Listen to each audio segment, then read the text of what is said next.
aja Malaysia yang sesuatu yang bagus dalam arti membuat satu badan yang mengurus sawit aja. Jadi nggak ada 14 atau 15 15 pintu untuk ngurusin hulunya. Itu kan ribet ya, organisasi yang segitu complicated pasti akhirnya ke cost dan waktu juga. Jadi kita minta Indonesia buatlah satu dirjen perkebunan khusus sawit karena kita tahu sawit ini sudah lebih dari 8 tahun sebagai penghasil devisa terbesar negara. Kalau dulu kita banggakan oil and gas, sekarang dia nomor 1.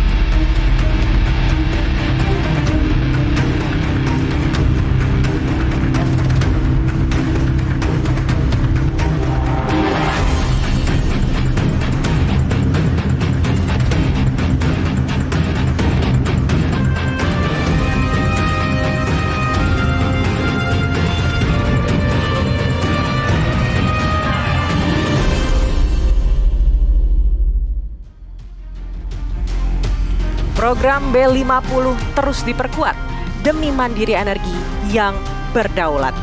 Namun sukses ini bukan hanya di hilir. Bukan hanya pabrik yang harus berpikir. Ada fondasi yang tak boleh labil. Hulu sawit harus tetap stabil. Lalu apakah hulu kita siap bertahan? Kita bahas dalam Merah Putih Paradoks malam ini. Saya Maria Anneke.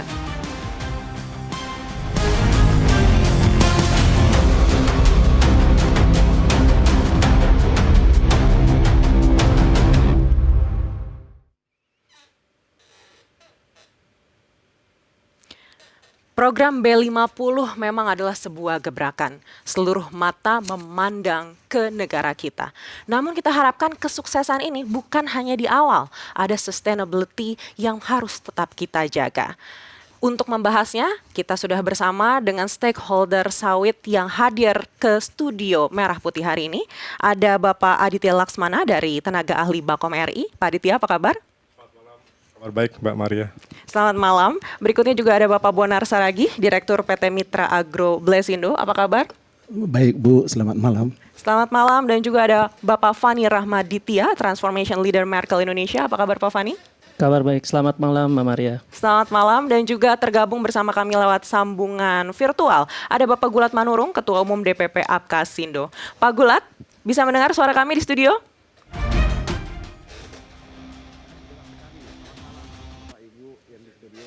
Mohon maaf, hanya bisa melalui Zoom. Baik, luar biasa kalau narasumber kita semua sudah siap. Kita akan mulai diskusi kita malam ini, tapi sebelumnya kita saksikan dulu tayangan berikut ini. Saudara-saudara sekalian, dengan diluncurkan program ini, Indonesia resmi menjadi negara pertama di dunia yang menerapkan mandatory biodiesel B50.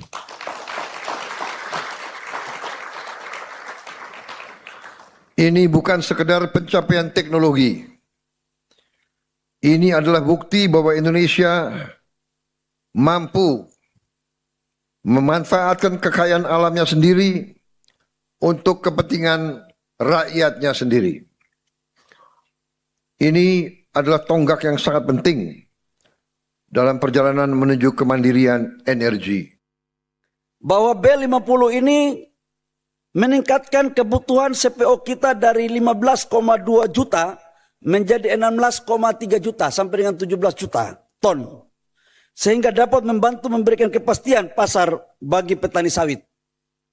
Jadi kalau pengusaha-pengusaha kita Pak, katakanlah CPO harganya di luar rendah dan negara lain tidak mau, ya udah Pak, kita sebagian kita sisihkan aja untuk kita bangun hilirisasi B50 supaya harga petani naik, industri naik, negara sejahtera. Program yang memang sangat dibanggakan oleh kita semua dan dengan tujuan untuk mendapatkan kepastian pasar. Ini menjadi seksi sekali baik di mata investor ataupun di mata seluruh stakeholder. Namun kita akan lihat seperti apa sih sebenarnya produksi dari biodiesel kita dibandingkan dengan negara-negara yang juga memproduksi biodiesel. Kita akan langsung lihat seperti apa datanya yang memang membuktikan bahwa Indonesia ini adalah pembuat biodiesel dari CPO terbesar di dunia. Ini kalau kita lihat grafisnya, yang paling bawah ini Indonesia. EU itu memang dia produksi biodiesel juga, tapi dari rapeseed, dan Brazil ini dari soybeans, dan sisanya itu US, China, dan global yang memang kalau untuk CPO yang paling besar itu adalah Indonesia berdasarkan data ini. Sehingga untuk bisa menjadi B50 atau kemudian B100 ini memang kita memiliki potensi yang sangat besar sekali begitu. Tapi sebelum kita ke sana saya akan tanyakan dulu mungkin ke Pak Aditya yang pertama. Ini kan sekarang B50, sebelumnya B40. Timeline-nya seperti apa untuk menuju ke B100? Ya, saya kira ini bukan kebijakan yang harus serba cepat, tetapi harus terukur dan prudent ya. Kita lihat juga transformasi dan menuju menjadi B50 saat ini itu juga dimulai dari B2,5 kalau tidak salah di 2008. Kemudian secara berkala meningkat B10, 15, 20, kalau nggak salah 30, dan terakhir tahun kemarin kita masuk di B40 hingga minggu lalu Presiden meresmikan B50. Dan setiap tahap tentu harus diukur, harus ada evaluasi bagaimana dampaknya terhadap konsumsi biodiesel atau B50 ini sendiri. Dan apakah ada hal-hal yang menimbulkan persoalan di masyarakat, di kendaraan, di alat produksi, mesin, kapal, kereta api, dan segala macam. Dan tentu ini harus menjadi pertimbangan akan dipertimbangkan oleh pemerintah seberapa cepat transformasi menuju setelah B50 nanti ke depan hingga menuju B100. Karena ini juga terkait sekali lagi juga dengan tema kita bagaimana kesiapan pasokan dari sisi hulunya. Karena tentu untuk menuju B100 kalau disampaikan oleh Mbak Maria tadi, kebutuhan CPO-nya akan jauh lebih besar, berlipat, setidaknya 2 kali lipat lah secara gambaran sederhananya dari kebutuhan saat ini. Dan itu tentu harus mempertimbangkan juga seberapa besar sisi hulu ini bisa memberikan pasokan, dan tentu harus didahului oleh penguatan produktivitas kelapa sawit di hulunya sehingga target atau roadmap menuju B60, B70 dan seterusnya hingga nanti misalnya sampai B100 ini bisa sustain begitu. Dan tentu satu hal catatan juga adalah berkelanjutan. Karena isu sawit ini juga tidak lepas dari isu pembangunan berkelanjutan begitu. Baik, langsung saja kita ke Pak Bonar. Kalau tadi disampaikan juga oleh Pak Aditya, yang penting ini adalah kepastian dari pasokannya begitu. Kalau dari pelaku industri, terutama untuk di bidang produksinya sendiri, Pak Bonar nih melihat plus minus adanya B50 ini seperti apa? Ya, jadi gini, B50 ini pastilah sesuatu hal yang membanggakan kalau memang kita seperti yang disampaikan Pak Adi tadi, kita prepare dari hulunya. Karena begini, kalau hulunya nggak efektif dan nggak efisien, maka B50 ini juga akan menggerus dana. Contoh, kalau nanti harga HPP CPO itu kita lebih tinggi misalnya dari Malaysia, bahkan nanti dari bahan bakar yang dari tanah, maka kita akan mensubsidi untuk produk B50. Kami setuju karena B50 ini benar ada kepastian penjualan CPO kita, tetapi memang akan menggerus posisi tadi yang disebut dengan ekspor kita. Kembali ke hulu, memang masih banyak PR kita karena produksi Indonesia itu relatif rendah kalau di-compare dengan Malaysia. Contoh, kita baru dapat kurang lebih sekitar 3,2 ton CPO per hektar per tahun. Sementara Malaysia sudah 4 ton per hektar per tahun. Jadi lebih dari kita kurang lebih sekitar hampir 18%. Ini PR kita karena kita masih banyak hal-hal yang perlu kita benahin. Kita ada 3 grup ini Bu. Kalau kita bicara Bu Maria tentang hulunya sawit. Pertama ada yang dimiliki oleh pemerintah atau BUMN. Sekarang kalau dulu hanya PTP, sekarang udah ada 2, ada Agrinas yang punya perkebunan terbesar di dunia. Hasil dari kemarin disita semua yang dari hutan. Itu mereka kurang lebih 10%. Sementara korporasi besar itu kurang lebih 50%. Sementara masyarakat punya masyarakat yang 40% atau kurang lebih 7 juta hektar dari kurang lebih 17 juta sawit Indonesia. Ini yang perlu perhatian, dibantu oleh pemerintah atau apapun itu nanti supaya mereka meningkatkan produksinya karena mereka yieldnya sangat rendah. Kalau rata-rata nasional 3,2, masyarakat tuh paling rata-ratanya cuma 2, korporasi kita mungkin udah sekitar 4,5. Sehingga average kita jatuhnya di 3,2. Jadi itu yang mungkin nanti perlu kita cari benang merahnya bagaimana supaya pemerintah, stakeholder supaya bisa lebih aware untuk membantu 40% masyarakat ini. Demikian Bu. Baik, 40% ini adalah sawit rakyat. Kita akan langsung tanyakan kepada Pak Gulat Manurung. Pak Gulat Manurung, kalau dari perspektif petani sawit sendiri, seperti apa melihat program B50 ini? Ya, terima kasih. Jadi benar nih katakan para Bapak narasumber yang di studio. Sebenarnya permasalahan sawit Indonesia itu ada di petani. Dan itu sudah kita sampaikan itu sekitar 8 tahun lalu, yaitu namanya fluisasi. Kita hilirnya sudah kencangnya luar biasa, tetapi kita tidak memperhitungkan risiko daripada jika itu tidak segera diperbaiki. Faktanya replanting yang di BPDP itu kan bisa saya bilang gagal total gitu loh. Tidak pernah capaiannya itu di atas 50%, 32, 33. Karena apa? Karena persyaratannya dibuat itu ibaratnya memanjat langit gitu loh. Nah, jadi kami petani sawit ingin juga berguna di dalam program kembali energi ini. Tetapi berikanlah kami kemudahan untuk menggapai dana PSR. Bapak Ibu bisa bayangkan 3-4 tahun baru bisa dapat dana PSR itu yang 60 juta per hektar. Nah, itu yang pertama. Yang kedua, saya mengatakan itu bukan ancaman biodiesel itu. Siapa bilang ancaman? Itu peluang. Tetapi kita tidak pernah melihat peluang itu harus kita gapai melalui perbaikan sektor hulu. Itu huluisasi. Kalau disebut oleh Pak Bonar tadi, kalau saya nggak salah, itu 1,7 tidak Pak. Rata-rata 1,5 Pak. Kami CPO per ton per hektar dengan rendemen rata-rata 18 sampai 20 dan produktivitasnya antara 800 sampai 1 ton. Jadi kalau dihitung daripada produktivitas kita, kalau di replanting dari target 2,7 juta hektar, kita tidak usah tercapai 100%. Tercapai saja 60%, kita 3 tahun ke depan dari hari ini, kita sudah memiliki produksi CPO 127 juta ton. Yang sekarang cuma 56, 57. Jadi bisa 2 kali lipat. Jadi saya melihat ini bukan permasalahan yang sangat penting atau bahaya, tetapi niat daripada regulasi memperbaiki. Coba lihat Kementerian Pertanian pada 2 tahun terakhir tidak begitu fokus mengurusi replanting karena fokus kepada pangan, dalam hal ini padi, beras. Nggak ada yang salah, tetapi jangan sawit telah menjadi lokomotif ekonomi, petani sawit tertinggal gitu loh. Nah, di zaman Bapak Presiden Prabowo kan ini saya lihat dibalik melalui program strategis nasional PSN sawit rakyat itu sudah dibentuk itu satgasnya di Kementerian Bappenas. Kebetulan saya di situ tim teknis. Jadi saya melihat niat itu sudah muncul. Tinggal bagaimana menjadikan ini adalah menjadi peluang supaya kami petani sawit juga bisa mereplanting. Jadi tidak lagi namanya persyaratan Bapak Ibu, tetapi adalah mandatorikan. PSR itu mandatori bagi petani sawit. Nah, gitu. Terima kasih. Baik, saya kembali ke Pak Fani. Kalau Pak Fani melihat seperti apa B50 ini? Oke. Ya, terima kasih. Jadi tadi atas masukan dari Pak Bonar, Pak Gula, dan Pak Aditya juga, ini jadi kita bisa lihat kalau seandainya B50 ini kan sebetulnya penting. Ya, apalagi tadi kalau misalnya Mbak Maria Ligat juga tadi kita itu untuk produsen biofuel kita bisa disebut sebagai termasuk yang terbesar di dunia. Nah, cuman pertanyaannya kembali lagi kepada bagaimana pasokan sumber dayanya itu bisa memastikan bahwa B50 itu terjadi. Nah, kalau kita lihat tadi dari penjelasan Pak Bonar itu juga benar. Kalau misalnya kita tuh dari sisi produktivitas itu perkebunan rakyat atau yang tadi disebut Pak Gulat tadi itu paling kecil. Bukan secara produktivitas sangat kecil. Jadi bisa cuman angkanya bisa sekitar rata-rata ya. Rata-rata tuh mungkin cuman sekitar 2 sampai 2,5 ton per hektar seperti itu.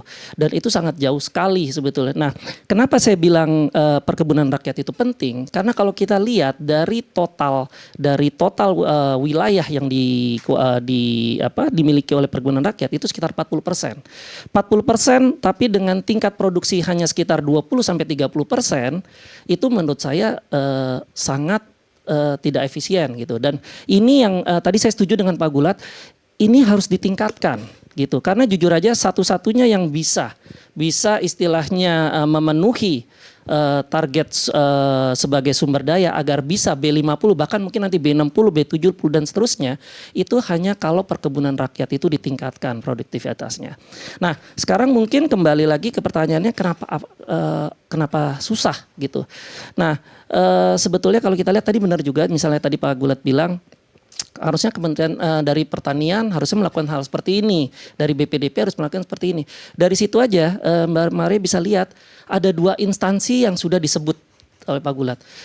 Sebagai informasi, di Indonesia itu untuk masalah hulu itu mungkin ada sekitar 10 sampai 15 instansi pemerintah. Nah, yang istilahnya masing-masing memiliki domainnya masing-masing. Nah, Mbak Maria bisa bandingkan, kalau kita bandingkan dengan Malaysia, nanti mungkin kita akan ngobrol soal Malaysia. Malaysia tuh hanya ada satu, yaitu MPOB sebagai regulatornya, dan satu lagi adalah Velda, yaitu yang membantu perkebunan rakyatnya. Nah, MPOB sendiri ini terdiri dari kumpulan instansi-instansi tadi yang disebutkan. Nah, jadi dengan begitu kita lihat aja, mungkin nanti Pak Bonar bisa memberikan angka yang lebih tepat. Tadinya Malaysia memang secara wilayah itu jauh lebih kecil dari kita, mungkin produksi nasional yang lebih kecil, tapi kalau kita bagi dengan perluasan wilayah, rata-rata di kita itu mungkin cuma sekitar 2,5 atau 2,8 something, tapi di Malaysia itu bisa 3,5 ton per hektar, seperti itu Mbak Maria. Jadi dari saya mungkin di awal itu adalah bisa dikatakan bahwa pentingnya perkebunan rakyat, meningkatkan produktivitas perkebunan rakyat itu sebagai salah satu syarat mutlak supaya program B50, 60 dan seterusnya ini bisa berhasil. Seperti itu Mbak Maria. Pak Aditya, apa yang bisa dilakukan pemerintah? Apalagi tadi disampaikan oleh Pak Fani juga, sudah ada 15 institusi nih sebenarnya yang mengurus hulu ini begitu. Dibandingkan dengan negara tetangga kita yang produktivitasnya lebih tinggi, ini hanya diurus oleh 2 institusi saja. Ya, kalau kita perhatikan ya, program B50 ini kan sebenarnya tagline-nya mandatory ya, mandatory B50. Kalau mandatori artinya seluruh energi, seluruh fokus, seluruh atensi KL terkait yang memang berkaitan dengan hulu sawit itu semaksimal mungkin adalah bagaimana mensukseskan B50. Tetapi di sini kita juga harus melihat bahwa sawit ini tantangannya tidak hanya di B50, tetapi juga ada soal pangan, minyak goreng. Dan jangan lupa juga sawit itu adalah komoditas ekspor. Artinya equilibrium terhadap kepentingan ekspor pun juga harus diperhatikan. Dan di sisi inilah pemerintah tentu sudah memberikan satu atensi yang besar dan menyadari bahwa persoalan B50 dan juga tadi persoalan-persoalan di hulu adalah persoalan lintas KL begitu. Tadi disampaikan Pak Fani, khusus di hulu aja ada 14 begitu. Dan untuk kita tarik ke hilir di B50, ini kan sudah pasti itu lintas kementeriannya lebih besar lagi. Di hulu ada Kementerian Pertanian dan juga mungkin ATR soal lahan, kemudian juga sampai downstreamingnya juga ada Kementerian Perdagangan, Kementerian ESDM, kemudian sekarang mungkin juga ada Danantara segala macam. Sehingga ini mata rantai dari hulu sampai hilir ini saya yakin dan kita publik perlu meyakini bahwa sudah diperhitungkan oleh pemerintah. Karena apa? Pemerintah tentu tidak ingin berhenti di tengah jalan B50 atau B50 dengan adanya B50 kepentingan yang lain terganggu. Misalnya tadi kepentingan untuk pasokan bahan pangan minyak goreng terganggu. Kemudian langka minyak goreng naik harganya tentu akan menjadi persoalan sosial ekonomi yang menimbulkan energi buat pemerintah juga.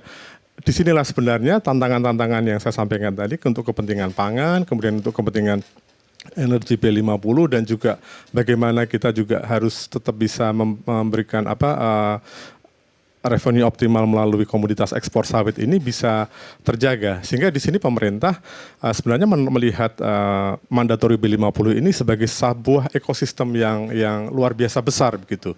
Dan sekali lagi karena ini mandatori, artinya seluruh KL juga mandatori juga untuk bisa memberikan atensi dan energinya bagaimana supaya B50 ini bisa sustain, pangan juga sustain, ekspor kita juga sustain, dan aktor utama 2,6 juta petani sawit ini bisa meningkat kesejahteraannya gitu. Baik, saya kembali lagi ke Pak Bonar. Pak Bonar, sebenarnya dengan adanya program B50 ini akan mengganggu suplai minyak goreng di dalam negeri atau tidak sih? Sebenarnya enggak. Untuk dalam negeri itu sebenarnya kebutuhannya enggak banyak.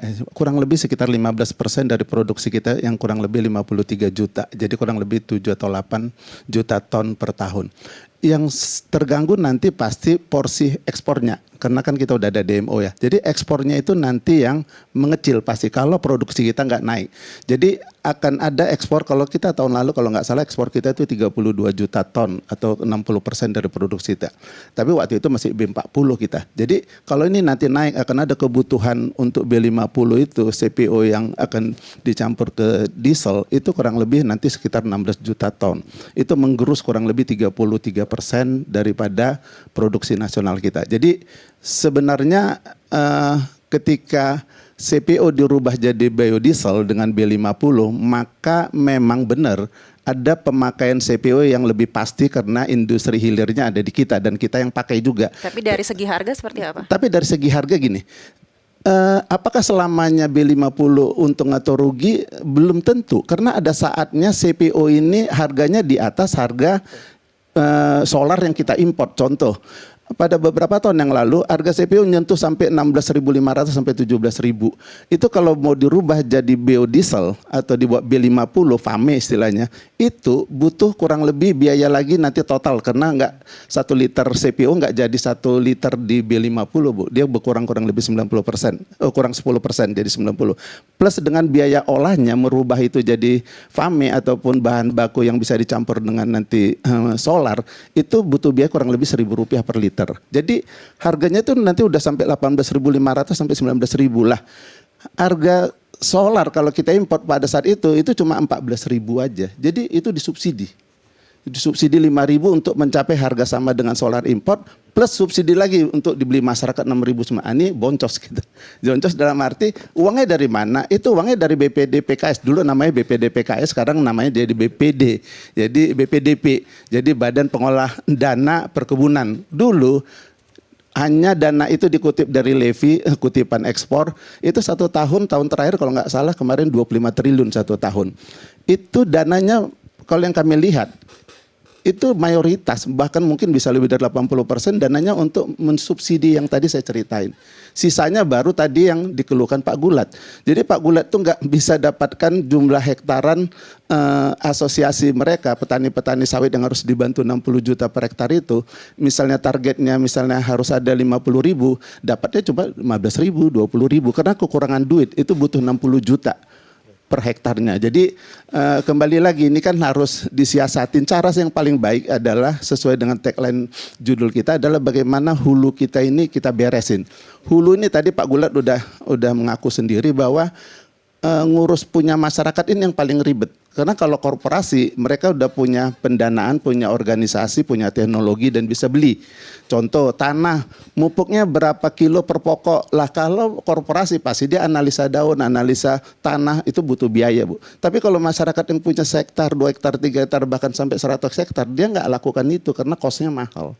Jadi dia nggak lakukan itu akhirnya sembarang. Mulai dari bibitnya sembarang, pemupukannya sembarang, akhirnya produksinya tadi yang sampaikan Pak Gulat sangat turun. Itulah yang membuat kita secara rata-rata jauh di bawah Malaysia. Malaysia itu semua yang tadi disampaikan oleh Pak Fani, itu ada MPOB Bu. Itu sering saya sampaikan dalam beberapa seminar.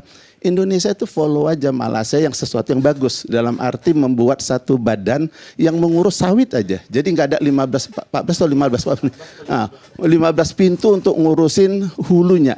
Itu kan ribet ya, organisasi yang segitu complicated pasti akhirnya ke cost dan waktu juga. Jadi kita minta Indonesia buatlah satu dirjen perkebunan khusus sawit karena kita tahu sawit ini sudah lebih dari 8 tahun sebagai penghasil devisa terbesar negara. Kalau dulu kita banggakan oil and gas, sekarang dia nomor 1, nomor 2 pertambangan. Tekstil kalau nggak salah nomor 3, oil and gas itu nomor 4 sekarang di tahun 2025. Jadi mungkin kita butuh ada sesuatu dari pemerintah untuk lebih memperhatikan sawit ini supaya ada satu organisasi yang mandatori yang tadi disampaikan Pak Fani, kumpulan dari pemerintah sebagai regulator, ada universitas sebagian riset sebagai penyumbang ide-ide yang bagus dan semua dibiayain oleh yang tadi badan tadi. Yang nomor 3 ada pengusaha. Pengusaha ini memberikan, Pak kami butuh ini supaya semua riset ini bisa dipakai untuk industri. Sekarang saya pernah training di PPKS tahun 1997 waktu mau jadi manajer. Kita waktu training di sana banyak kali penelitian di PPKS memang dari limbah sawit, dari apa, tapi tidak ter-applicable secara economically, nggak bisa dibuat ke industri karena costnya tinggi. Akhirnya ini kan jadi tidak efektif gitu. Maksud saya kalau punya MPOB yang kita bukan kita bangga-banggakan malah, tapi kalau yang bagus kita ikutin aja. Mereka tuh risetnya hampir semua applicable di industri karena industrinya ada di dalam organisasi. Kira-kira itu Bu Maria. Baik Pak Fani, kita kembali lagi ke 15 institusi yang tadi Bapak sampaikan ya. Jadi menurut Bapak ini lebih baik dipersingkat saja menjadi satu institusi begitu. Tapi dari segi pengawasan seperti apa? Kalau hanya satu lembaga yang mengawasi, apakah ini nantinya justru tidak akan menjadi masalah? Oke, terima kasih. Jadi begini, di penelitian saya terkait industri sawit, ekosistem sawit ini, di situ saya menekankan kepada kenapa banyaknya sekali institusi-institusi tadi. Nah, tadi benar juga kata Pak Bonar ya, kalau kita bisa, kenapa kita nggak niru Malaysia yang notabene memang lebih bagus melakukan hal tersebut. Nah, jadi saya mencoba mengambil perspektif, saya mencoba ngambil contoh tuh dari Malaysia. Nah, pertanyaannya apakah Malaysia itu hanya menjadi satu institusi? Iya, tapi di dalamnya terdiri dari beberapa institusi tadi. Nah, jadi institusi-institusi kalau yang saya ambil contoh di MPOB ya, misalnya ya. MPOB itu bukan berarti hanya satu berdiri sendiri, enggak. Tapi di dalamnya itu terdiri dari elemen-elemen pemerintah.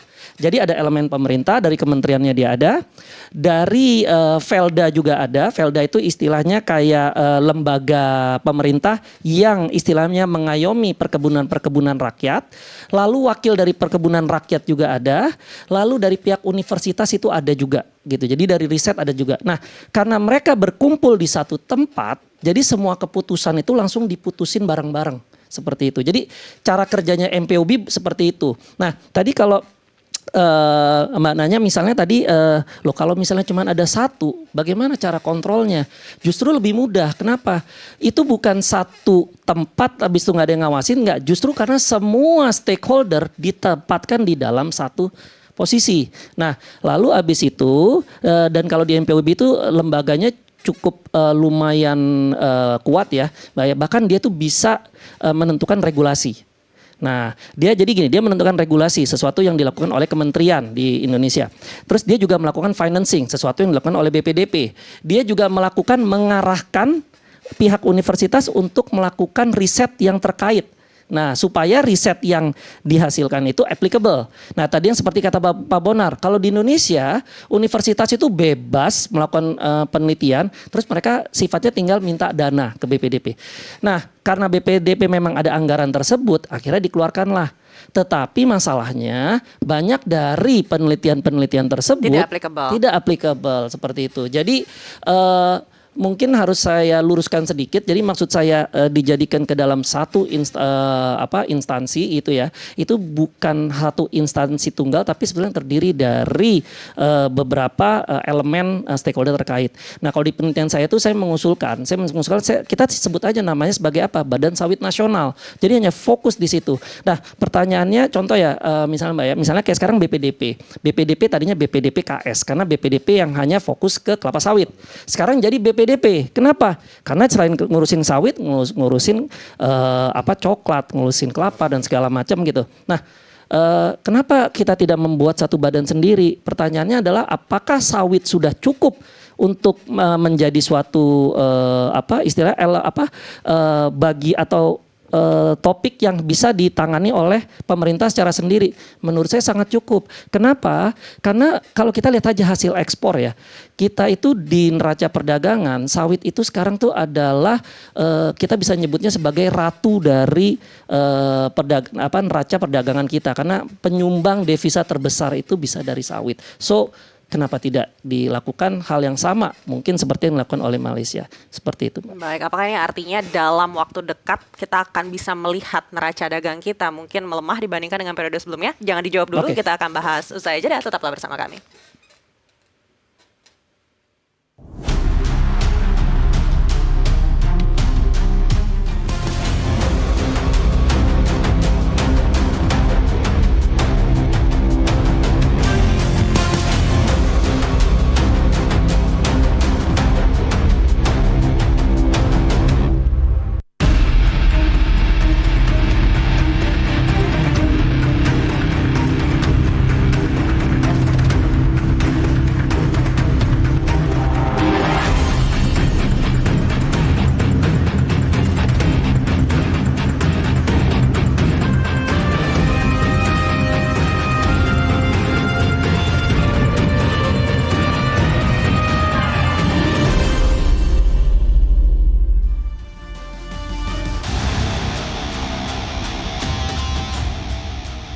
Anda kembali lagi di Merah Putih Paradoks, masih bersama saya Marianeke. Di segmen sebelumnya kita sudah membahas apa saja plus minus dari implementasi B50 untuk industri hulu sawit. Dan saya akan lanjutkan lagi ke Pak Fani. Kalau melihat dari implementasi B50 kita saat ini, apakah artinya dalam waktu dekat kita bisa melihat neraca dagang kita mungkin akan melemah dibandingkan sebelumnya? Terima kasih Mbak. Jadi gini, bukan hanya melemah, tapi saya bisa ada dampak yang mungkin agak berdampak juga secara langsung kepada B50. Oke, kita ngambil yang pertama, poin pertama dulu. Kalau seandainya misalnya B50, apakah B50 ini akan mempengaruhi neraca perdagangan kita? Tadi seperti tadi penjelasan dari Pak Bonar juga bahwa saat ini ekspor apa istilahnya sawit itu adalah yang paling tinggi ya Pak ya, seperti itu ya, paling tinggi. Nah, jadi otomatis, dan tadi Pak Bonar juga sempat menyebutkan kalau mungkin ada sekitar tadinya 60%, habis itu agak turun, itu dipakai ke ekspor, lalu habis itu nanti ada yang dipakai oleh istilahnya domestik itu sekitar 20-25%, nah sisanya ke biofuel atau ke B40 waktu itu. Nah, kalau ada B50, otomatis yang akan diambil itu adalah pangsa ekspor. Berarti dari situ ekspor akan pasti menurun nih neraca perdagangan. Nah, cuman yang lebih dikhawatirkan sebetulnya bukan itu. Yang ada lagi satu permasalahan yang harus kita khawatirkan kayak gini. Tadi Pak Bonar juga sempat bilang apakah B50 itu untung atau tidak? Tidak. Belum tentu, jawabannya bukan tidak tapi belum tentu. Kenapa? Karena akan harus ada angka subsidi supaya biosolar yang dihasilkan itu bisa diserap oleh masyarakat. Kalau enggak, kalau harga tinggi percuma, kan seperti itu ya. Nah, pertanyaan sekarang adalah subsidinya lewat mana? Subsidinya lewat BPDP. Pertanyaan yang berikutnya adalah BPDP dananya dari mana? Nah, kita harus tahu dana BPDP itu dana utamanya mereka mungkin 90-100% kali ya dananya itu dari yang namanya pungutan ekspor sawit. Pungutan ekspor sawit itu cara kerjanya bagaimana? Jadi semua komoditi sawit mau dari apapun yang dihasilkan dari sawit, mulai dari mau CPO mau atau sampai yang ampasnya sekalipun, kalau kita ekspor itu dikenakan yang namanya bukan pajak ya. Kalau pajak itu kan masuknya ke pemerintah, tapi iya levy ya itu. Makanya disebutnya pungutan ekspor.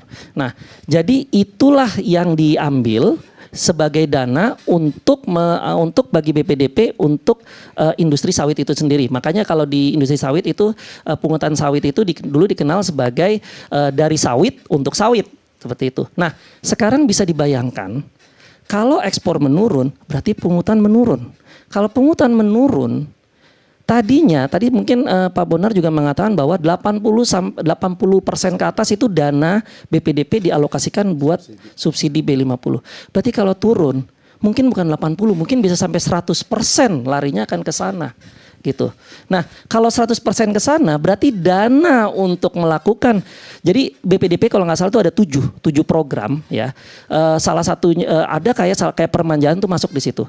Berarti kalau sekitar 90% hampir 100 diambil untuk hanya salah satu programnya itu untuk biofuel, berarti bisa dipastikan yang lainnya nggak akan kebagian atau kebagian mungkin cuma sedikit. Jadi yang tadi misalnya kayak Pak Gulat itu keluhkan, itu akan menjadi masalah lebih lanjut lagi. Jadi ini yang saya bilang paradoks gitu. Kita mau nekenin B50, ekspor turun, pungutan ekspor turun, dana untuk ngembaliin lagi ke industri akan turun. Nah, jadi dari sini mungkin ya yang salah satu-satunya cara di pikiran saya saat ini, mungkin di bapak-bapak yang ada sini semua, hanya satu, yaitu apa? Kita harus meningkatkan produktivitas supaya jumlah sawit yang bisa didistribusikan itu mencukupi lah untuk kebutuhan sawit kita ini. Langsung saja kita tanya ke Pak Gulat. Pak Gulat, berdasarkan yang disampaikan oleh Pak Fani tadi, ada potensi dari 7 program BPDP ini mungkin tidak bisa secara maksimal begitu diterima oleh para petani sawit begitu. Tapi sejauh ini, apakah ini sudah terasa oleh para petani?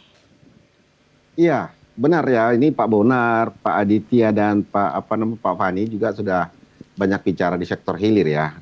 Saya tarik kembali kepada judul kita hari ini adalah menata sektor hulu. Jadi apa yang direncanakan oleh Bapak Presiden sampai B100, ya, saya sekali lagi mengatakan itu bukan ancaman, tapi peluang. Hanya kita jangan terlena dengan apa ya namanya harapan yang cukup besar. Jangan lupa sawit itu, minyak sawit itu ada 3 fungsinya. Satu adalah food, yang kedua adalah energi, yang ketiga oleo. Antara food dengan energi itu sudah berkejar-kejaran konsumsi, bahkan energi sekarang sudah melebihi daripada food. Itu yang kita kadang lupa. Coba lihat minyak fosil, kan hanya untuk energi, tapi kita tidak pernah melihat ini peluang. Malah sekarang ini banyak sekali ya masalah di sawit yang dihadapi oleh kami terkhusus petani sawit. Tadi Pak Fani juga sudah menjelaskan, Pak, kami sudah dari 4 tahun lalu Pak mengajukan supaya segera dibangun namanya Badan Otoritas Sawit. Akhirnya Bapak Menteri Bappenas, Pak Profesor Pak Pambudi telah membentuk tim untuk merancang itu, dan itu sudah selesai. Tinggal menunggu SK Bapak Presiden, namanya itu Badan Otoritas Sawit Indonesia, yang sudah dikaji oleh program doktor Universitas Indonesia dan sudah diuji juga dan sudah dilakukan pengkajian, namanya menjadi Badan Kelepasan Nasional. Tapi entah kenapa saya nggak tahu terhenti. Nah, terkait kepada 30 apa tadi katanya ada 14 ya, bukan 14 Pak. Per Desember 2024 kami sudah hitung itu ada 34. Berarti kalau kita hitung dengan 2026 ini berarti ada 35 sekarang, termasuk dan antara sumber daya Indonesia yang sudah masuk ke dalam lini sawit Indonesia. Jadi kalau saya berhitung seperti kata Pak tadi Pak Bonar, Pak Fani dan Pak Aditya, kita berhitung real aja. Dengan adanya biodiesel B50 berarti kata Pak Bahlil paling tidak 3 juta ton. Kalau saya hitung pungutan ekspor, biaya keluar, berarti kita akan kehilangan paling tidak 7 triliun tahun ini dari berkurangnya ekspor sebesar 3 triliun. Nah, kalau juga kita bertanya, porsi petani sudah terpenuhi. Pak, bukan masalah jumlah 60 juta menjadi 100 juta per hektar, bukan Pak. Uang dana BPDP itu disiapkan sama kami itu tahun lalu itu 120 hektar dikali 60. Pertanyaannya, terserah petani sawit? Tidak. Cuman kurang lebih 28%. Jadi permasalahannya seperti kata Pak Bonar, bukan kami kehabisan uang Pak. Uang itu nggak bisa kami pakai karena persyaratannya itu dari yang susah sampai yang tersulit, itulah yang kami alami. Makanya saya bilang tadi, kalau kita bicara huluisasi atau menata kelola, perbaiki itu keberadaan rakyat. Tadi juga sudah disinggung oleh Pak Aditya, Pak Bonar, dan Pak Beni tentang Kementerian Pertanian. Pak, jangankan Dirjen Sawit, Pak. Dirjen Perkebunan itu setiap 3 bulan ganti. PLT terus.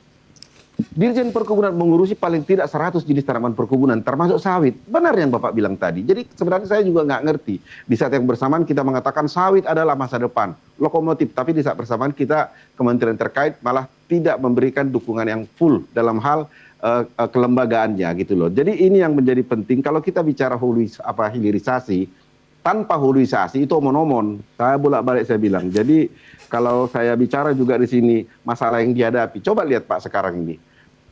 Harga B50 sudah launching, sudah jalan. Pertanyaannya Pak Bonar, naik nggak harga petani sawit? Tidak Pak. Kenapa itu terjadi? Karena tender KPBN itu memang disengaja dikatrol harga CPO-nya. Supaya jangan naik harga CPO. Jadi pengguna CPO murah membeli bahan bakunya. Yang terdampak petani sawit Pak. Jadi ini yang saya nggak ngerti. Kenapa kita masih berkiblat ke tender? Kenapa nggak dibursakan saja? Tender itu kan tertutup, KPBN juga rugi. Saya juga nggak ngerti kenapa KPBN hobi kali rugi. Makanya ini ada apa? Makanya saya minta kemarin Satgas Pangan, Mabes Polri, KPK, Kejabung, periksa itu tender itu. Ada apa itu? Kenapa tidak naik? Malah turun. B50 kita sekarang 15.400.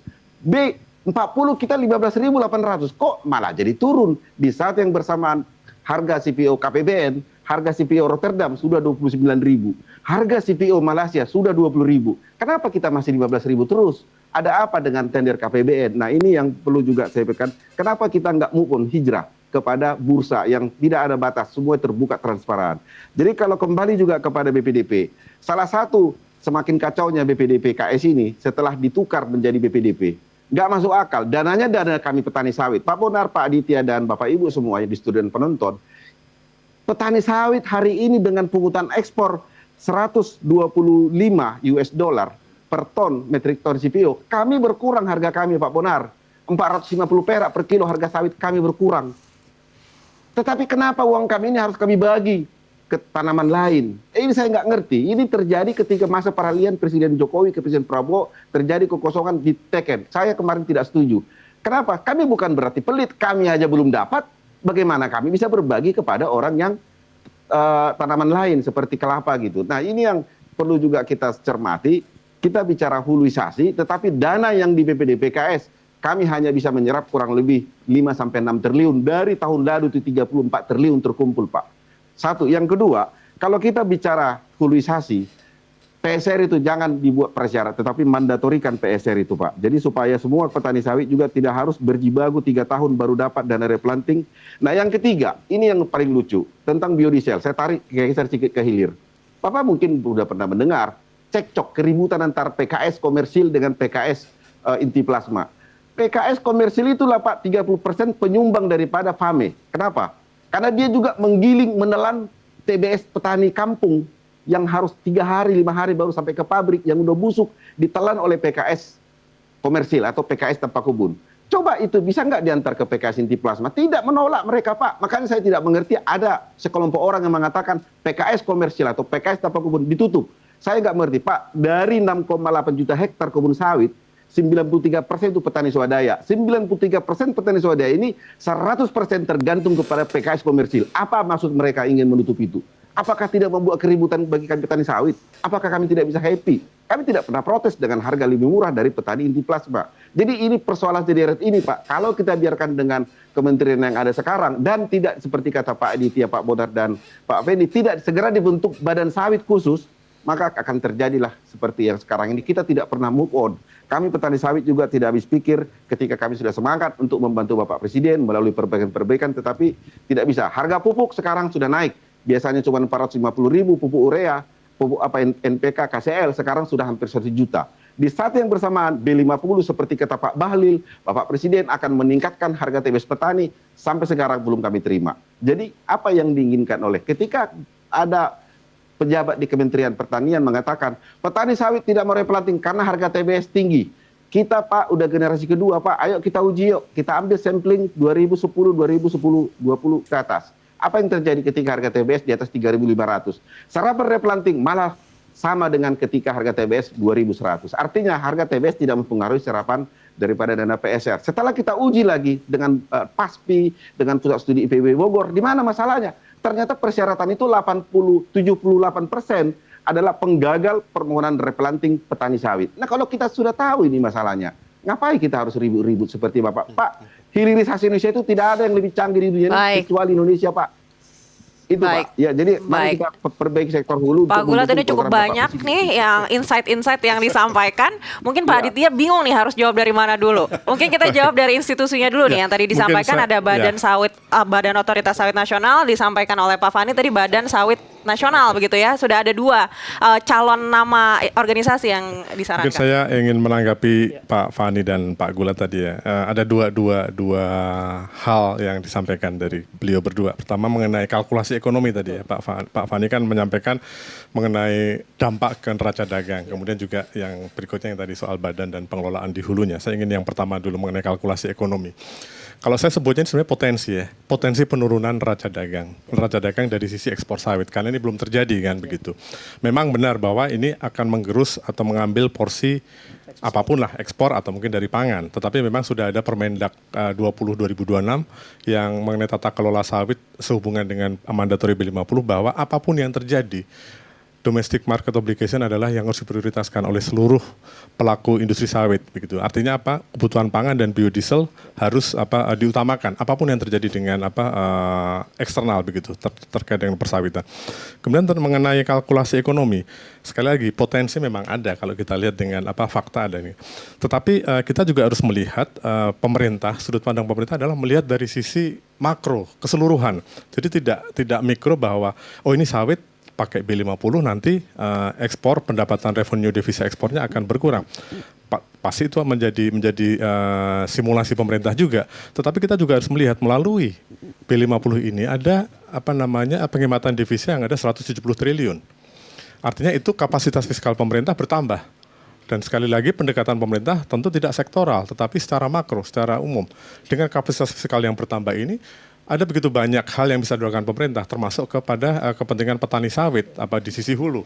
Mungkin tidak directly ke persoalan sawitnya, meskipun tentu akan ada kan ini mandatori, tapi juga ada elemen yang lain, misalnya kebutuhan sosial yang lain, katakanlah kesehatan, pendidikan, dengan kapasitas fiskal yang bertambah dari penghematan 170 triliun tersebut, petani sawit bisa merasakan dampaknya juga. Mungkin tidak secara langsung dari sisi harga misalnya atau dari sisi apapun lah yang terkait dengan aktivitas persawitan, tetapi dari sisi kehidupan sosial ekonomi mereka. Kemudian juga dari sisi penciptaan nilai tambah dari sawit itu sendiri ada 20 sampai 23 triliun nilai tambah dari B50 ini. Kemudian juga yang menjadi concern pemerintah tentu dari sisi penciptaan lapangan kerja. Bahwa ekonomi itu tidak berdiri sendiri soal persawitan, tetapi juga ada dampak ke yang lain begitu. Dengan adanya lapangan kerja, ada pendapatan masyarakat, ada daya beli, aktivitas ekonomi yang lain juga bergerak begitu. Itu yang menjadi pemerintah.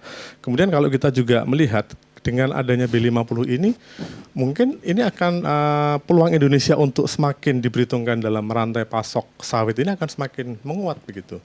Katakanlah suplai yang selama ini pemikiran saya sebagai awam ya, dari sisi persawitan ya begitu. Ini kan ada sisi supply and demand kan dalam ekspor kan. Katakanlah di sawit, suplai sawit berkurang di internasional karena digunakan oleh B50. Secara logik, sekali lagi common sense masyarakat umum, bisa jadi harganya naik. Artinya dari sisi devisa mungkin tidak berkurang. Karena apa? Ada kenaikan harga komoditas hubungan dengan suplai yang berkurang yang digunakan oleh B50. Masalahnya gitu. kenaikan ini kan belum terjadi nih Ya, Pak saat ini. Sekali lagi ini potensi kan. Sekali lagi kita kan lihat potensi menjawab merespons Pak Fani tadi, ada potensi soal neraca. Bahwa ternyata nanti ada berkurang devisanya, tentu ada trade off dari sisi yang lain yang saya sampaikan tadi, dari sisi devisa, dari sisi penciptaan nilai tambah sawit, dan juga dari sisi manfaat ekonomi secara umum gitu.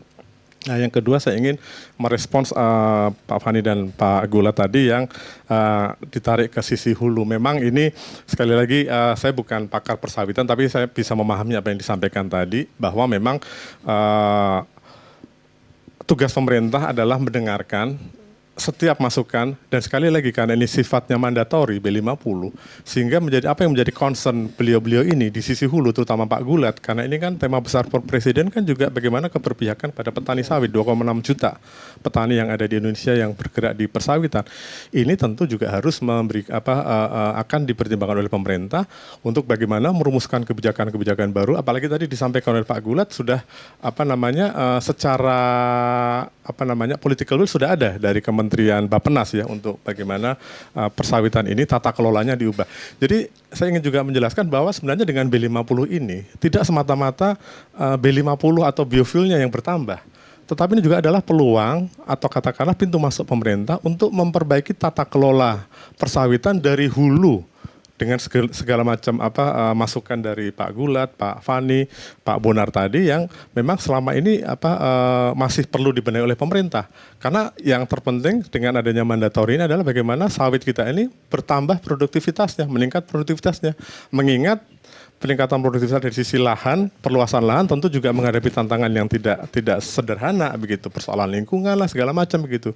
Sehingga satu-satunya adalah bagaimana meningkatkan produktivitas perlahan yang existing saat ini, sebagaimana disampaikan oleh beliau-beliau yang lebih pakar di persoalan sawit ini begitu. Saya kira itu Mbak Maria. Baik, kita akan bahas lebih dalam lagi usai jeda. Tetaplah bersama kami di Merah Putih.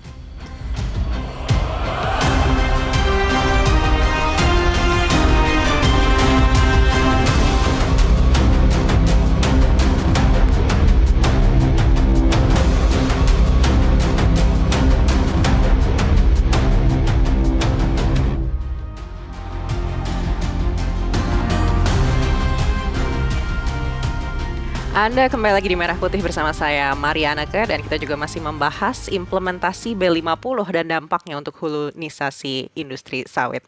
Baik, saya akan lanjut lagi ke Pak Aditya. Tadi kita sudah mendengarkan apa saja yang disampaikan langsung unek-unek mungkin ya dari petani sawit, dari Pak Gulat begitu. Tapi dari begitu banyak poin, yang mana yang menurut Bakom ini penting untuk segera dibenahi? Maria, terima kasih Pak Gulat, tadi begitu banyak catatan ya, Pak Fani juga Pak Bonar mengenai pembenahan di sisi hulu. Ya, saya harus disclaimer di depan bahwa bukan kapasitas Bakom ya untuk menentukan mana yang menjadi prioritas, mana karena memang bukan kompetensi dan ranah kami, domain kami di Bakom sebagai badan komunikasi pemerintah. Tapi setidak-tidaknya dari apa yang disampaikan tadi, hal yang paling prioritas dan utama adalah bagaimana petani sawit rakyat ini yang di sisi hulunya ini bisa meningkat dari sisi produktivitasnya dan juga tentu meningkat dari sisi kesejahteraannya. Tadi disampaikan berbagai macam persoalan yang masih terjadi saat ini. Salah satunya mengenai PSR ya, permajaan sawit rakyat. Saya pikir itu hal yang pemerintah bisa merespons itu karena sudah clear ya sebenarnya kebijakannya 60 juta per hektar. Hanya tadi disampaikan bagaimana soal persyaratan segala macam dan pemerintah melihat karena ini adalah hal yang urgent, bagaimana sustain pasokan dari sisi hulunya kelapa sawit dan 40% ada di 2,6 juta petani sawit, inilah yang akan diadres oleh pemerintah. Tentunya bagaimana menjaga pasokan tersebut dan dari sisi petani sawitnya itu sendiri. Dan kedua juga bagaimana mewujudkan apa yang menjadi cita-cita Presiden, 2,6 juta petani ini semakin sejahtera. B50 ini tidak semata-mata hanya menaikkan kadar biofuelnya menjadi 50%, tetapi juga bagaimana bisa memberikan trickle down effect yang konkret pada masyarakat, terutama petani sawit. Dan ini menjadi concern Presiden. Kalau kita lihat kebijakan beliau selama ini, bagaimana ekonomi di level grassroots rakyat petani ini bisa merasakan manfaat langsung dari dampak pembangunan dan program yang dilakukan oleh Presiden.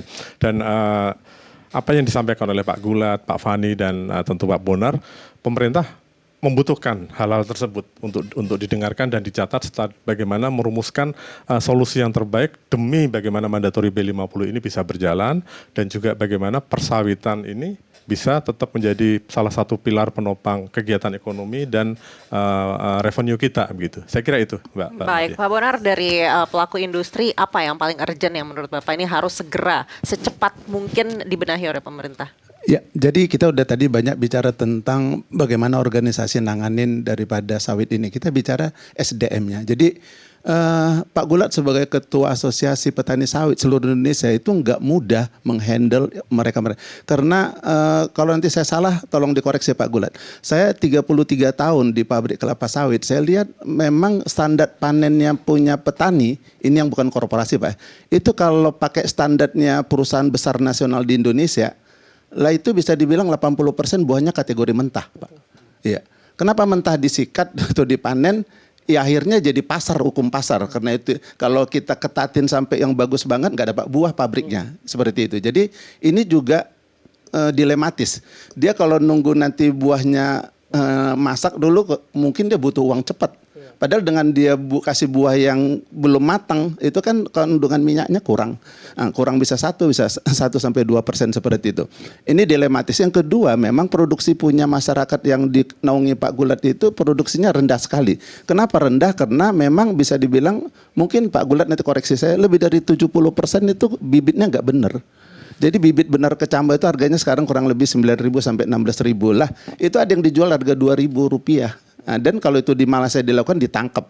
Di Indonesia masih bebas Pak, sepengetahuan saya, jual-jual kecambah seperti itu. Jadi kalau bibitnya nggak benar, itu akan selama 30 tahun sawit itu tumbuh itu ya gitu-gitu terus. Mau dipupuk bagus pun produksinya hanya 60-70% kalau pupuknya bagus. Kalau pupuknya nggak bagus seperti yang sampaikan Pak Gulat, mungkin produksi tinggal 30%. Jadi kita beresin juga regulasinya tadi tentang pemerintah supaya lebih mandatori kuat di hulu, khususnya di masyarakat yang tidak punya induk semang. Tetapi kita juga mungkin butuh penyuluh Bu dari pertanian. Karena gini, zamannya Pak Harto semua penyuluh pertanian itu ada di setiap desa Pak. Benar loh Pak, jadi lebih jago Pak Harto. Saya masih merasakan waktu saya masuk pertama di sawit tahun 93 sampai tahun 2000 itu ada penyuluh pertanian Pak. Di semua kebun-kebun masyarakat plasma itu ada penyuluh pertanian yang digaji pemerintah. Ya perusahaan kasih bantuan apalah. Penyuluh ini artinya akademisi atau praktisi atau seperti apa? Enggak, mereka itu memang orang Departemen Pertanian yang ASN Bu. Jadi ASN mereka dilatih juga. Jadi kalau di daerah itu memang daerah masyarakatnya plasmanya sawit, mereka punya pengetahuan sawit yang luar biasa. Jadi mereka yang ngajarkan panen yang bagus itu begini, karena nanti begini. Sekarang hampir nggak ada yang saya lihat itu. Selama 15 tahun terakhir ini saya nggak lihat lagi ada penyuluh. Mungkin tetap ada tapi nggak efektif seperti zamannya Orde Baru dulu. Jadi itu mungkin Pak Gulat bisa diusulkan ke pemerintah segera penyuluh pertanian itu segera diefektifkan, karena itu orangnya ada setahu saya tapi nggak seperti dulu efektif, supaya bisa membina masyarakat yang punya sawit cuma kecil hektar, 2 hektar, 10 hektar. Kalau perusahaan punya lembaganya hebat Bu, dia punya manajer, punya GM, punya macam-macam gitu. Jadi ada yang ngajarin. Walaupun ada beberapa perusahaan yang CSR-nya ngajarin tapi nggak banyak. Jadi saya rasa silakan tadi organisasi yang udah dibicarakan, tetapi kita juga SDM-nya perlu ditingkatkan. Saya juga udah sebagai auditor udah periksa kurang lebih 190 PKS di Indonesia ini dari kurang lebih 1.900. Itu losesnya banyak sekali. Jadi masih banyak losis-losis yang bisa diselamatkan kalau SDM-nya juga kita perbaiki. Jadi saya rasa itu yang bisa saya sampaikan. Baik, Pak Gulat tadi saya lihat sudah senyum-senyum, ini sepertinya tidak sabar untuk menanggapi. Boleh langsung saja Pak Gulat, ini dari poin-poin yang disampaikan tadi mulai dari pembibitan, penyuluhan, yang mana yang menurut Bapak ini paling urgensi untuk petani?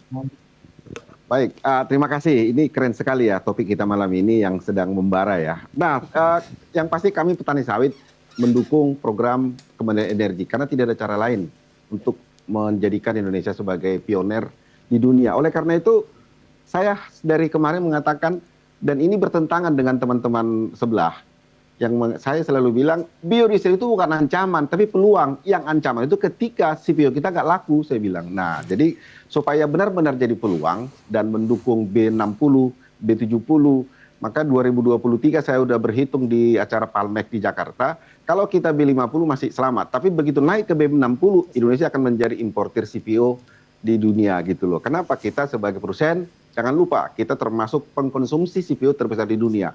Satu Indonesia itu sama dengan 60 negara serapan untuk CPO-nya. Bapak bisa bayangkan betapa pentingnya CPO ini. Yang kedua, saya ingin mengatakan, mandatorikanlah PSR itu, nggak usah lagi pakai persyarat-syarat. Yang petani kampung Pak Bonar, Pak Aditya, Pak Feni, itu nggak ngerti Pak apa yang disebut itu hantu belau kangkung genjer. Kenapa kita nggak melihat ini penting dengan mempermudah syarat?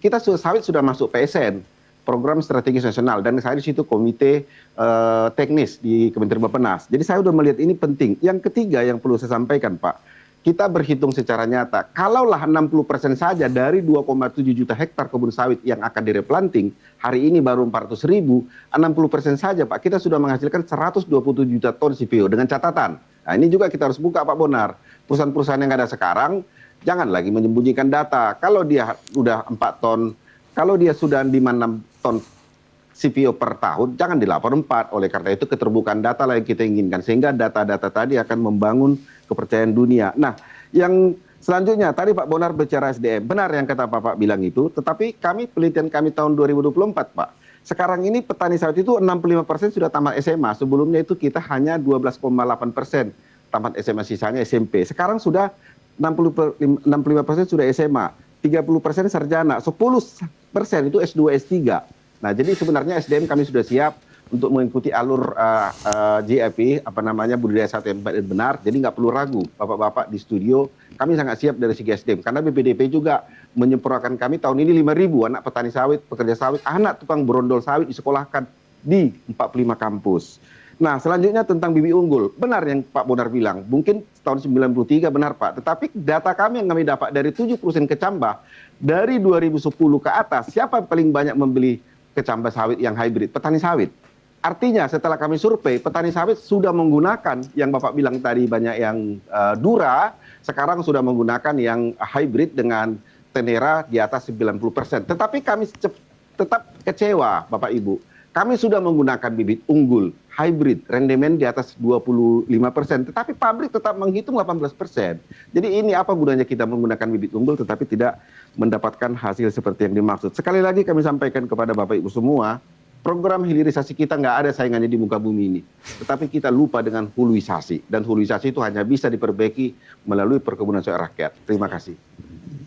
Baik, closing statement dari Pak Fani. Ya, terima kasih Mbak Maria. Jadi kalau dari saya, kalau misalnya kita lihat dari semua apa yang diomongin oleh Pak Gulat, Pak Bonar dan Pak Aditya, di sini yang saya lihat ada satu hal, yaitu apa? Sebetulnya untuk memajukan industri sawit itu perlu koordinasi dan kolaborasi antara berbagai pihak. Kalau cuma satu misalnya kayak BPDP saja atau misalnya pertanian aja atau apa, itu tidak akan bisa. Jadi menurut saya di sini makin membuktikan bahwa perlunya ada suatu lembaga atau suatu lembaga yang bisa saling mengintegrasikan hal tersebut. Jadi dari saya mungkin bagaimana kita untuk menata hulu sawit untuk ketahanan energi ini ya perlu adanya yang tadi yang namanya Badan Sawit Nasional atau dari Badan Sawit Otoritas Indonesia atau nasional itu menurut saya perlu ada seperti itu. Closing statement Pak Aditya. Ya, terima kasih. Kalau dari saya closing statement adalah B50 ini bukan sekadar program yang menaikkan kadar biofuelnya. B50 adalah strategi pemerintah, tadi sudah disampaikan Pak Gulat, untuk kemandirian dan ketahanan energi yang didukung oleh petani sawit tentunya kan begitu.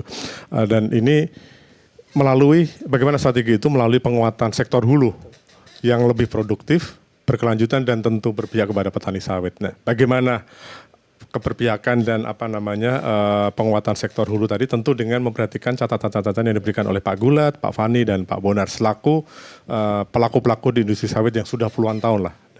Baik, Pak Bonar, closing statement. Ya, jadi sama-sama tahu sawit ini anugerah buat Indonesia karena tidak ada satu negara pun yang bisa menanam sawit dengan seproduktivitas Indonesia. Karena kenapa? Karena Indonesia berada di daerah tropis dan juga di curah hujannya cukup 2.000 sampai 3.000 itu curah hujan yang sangat baik dan jumlah hari hujannya juga sangat baik, rata-rata di atas 75 hari semua, artinya setiap 4 hari hujan gitu. Dan itu yang dimiliki Indonesia secara general. Yang lain-lain nggak berani seperti itu, bukan nggak berani tetapi memang kondisi iklimnya tidak menguntungkan. Yang berikutnya kedua, anugerah kenapa sawit ini luar biasa. Sawit ini mengatasi pangan, minyak goreng, mengatasi energi juga. Itu yang kita bicara B50. Jadi Pak Presiden Prabowo bilang negara yang besar adalah negara yang bisa menghandle dengan baik tentang pangan, memenuhi dan juga dengan energi. Dua itu. Dan ini sekarang program B50 menyasar ke energinya. Tapi nanti bisa juga berimpact ke pangannya. Jadi ini adalah sesuatu industri yang sangat baik buat Indonesia, makanya dimusuhin oleh negara-negara Eropa ya, macam-macam lah alasannya, padahal mereka udah buka hutan 150 tahun yang lalu atau 200 tahun yang lalu, revolusi industri Prancis dulu itu untuk buat soybean, buat bunga matahari, itu produktivitasnya hanya 10% dari sawit. Jadi Indonesia tidak kekurangan orang pintar, hanya orang Indonesia itu sulit berkoordinasi. Jadi saya minta Pak Gulat ini orang pengalaman, saya sering dengar namanya di seminar-seminar, di pemerintahan juga banyak orang pintar, kami praktisi pun banyak orang-orang yang udah pengalaman, tetapi bagaimana duduk bersama untuk kepentingan Indonesia bersama dan dapat memajukan orang, khususnya masyarakat yang dipimpin oleh Pak Gulat Manurung ini. Luar biasa. Terakhir closing statement yang kita tunggu-tunggu dari Pak Gulat Manurung, silakan. Baik, terima kasih. Jadi kalau kami petani sawit sangat bangga ya dengan apa yang disebut Bapak Presiden. Ketika kami hadir di launching yang kemarin, Bapak Presiden langsung bertanya kepada kami petani sawit, sudah naik harga TBS-mu? Sejujurnya belum, tapi saya bilang aja sudah gitu. Karena memang faktanya ya memang belum. Jadi ini yang pertama, ketidaknaikan harga TBS petani tentu membuat kami galau. Mungkin Bapak Ibu tidak tahu betapa sedihnya kami. Tanggal 20 Mei ambruk dari 3.800 tinggal 2.000 Pak. Tetapi kami tidak menangis karena kami sayang kepada Bapak Presiden dan kami percaya bahwa tujuan Bapak Presiden adalah seperti kata Pak Aditya, Pak Bonar dan Pak Feni adalah tidak bicara mikro tapi makro. Petani sawit siap untuk mendukung, tentu kami juga meminta huluisasi segera diperbaiki melalui PSR dan apalagi sudah ada Koperasi Merah Putih yang akan merangkul saudara-saudara kami, teman-teman petani yang terjebak dalam kawasan hutan. Mereka juga pejuang devisa negara. Jangan kita anggap mereka sebagai penjahat. Terima kasih. Baik, sekali lagi terima kasih Pak Gulat Manurung, Pak Fani Rahmaditya, Pak Bonar Saragi, dan Pak Aditya Laksmana. Diskusi yang sangat menarik yang harus menjadi catatan kita semua, di mana program B50 ini adalah kebanggaan dari warga negara Indonesia. Dan semua yang kita diskusikan malam ini adalah bagaimana agar kita benar-benar bisa sustain dan membenahi tata kelola agar fondasi dari program ini tetap kuat, terutama untuk petani-petani sawit. Saya Marianaka, sampai jumpa.